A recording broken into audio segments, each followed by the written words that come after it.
The first question, what issues inspired you to run and how will you tackle them? Well, I'm an educator by trade, and so advocating for children and for public schools is a passion of mine.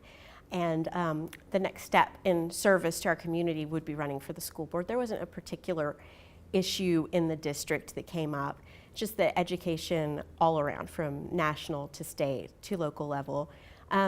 We need some new perspective, and we need some educator voice involved in decision making.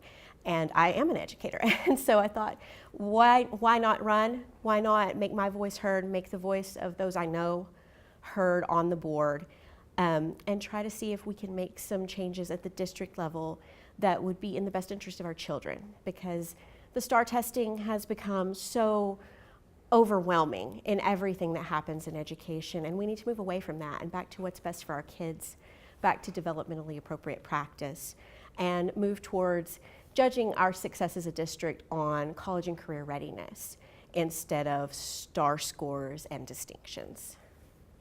Okay. What do you think is the greatest challenge facing the district? We have several challenges.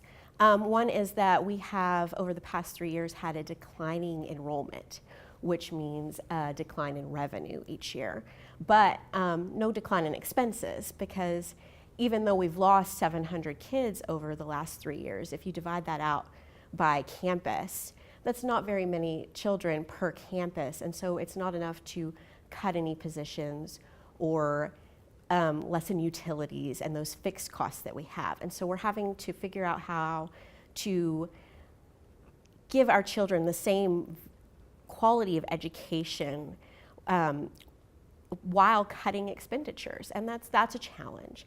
We also have the challenge of a changing face of the average student in Amarillo ISD. We have a high number of English language learners. We have a very high number of children that are considered economically disadvantaged, and we have an increasing number of kids being qualified for special education services. And so we have a very diverse population, and figuring out how to serve all of those children and work in all of their best interest is a big challenge for our district.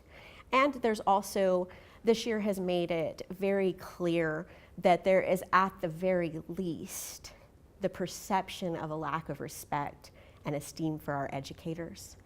And so we have to work on that. We have to work on mending relationships and giving educators a voice in decision making, which is something that needs to happen at all levels, but we can start that here at the district level.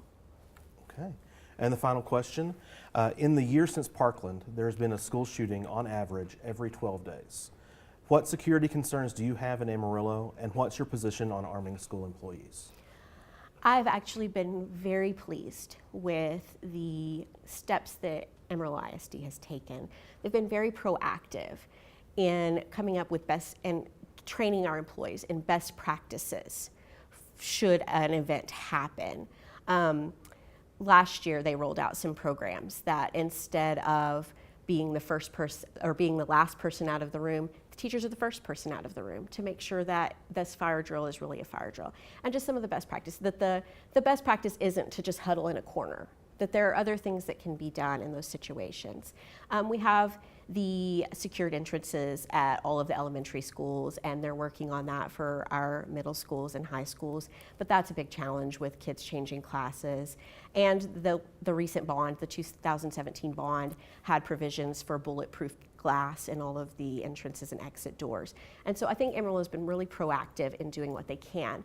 But with that, we do not want to turn our schools into security centers where our kids feel like they're in a jail where everything's policed and everything's security based. We want them to feel safe and comfortable. And when you're so paranoid about security, that can't happen.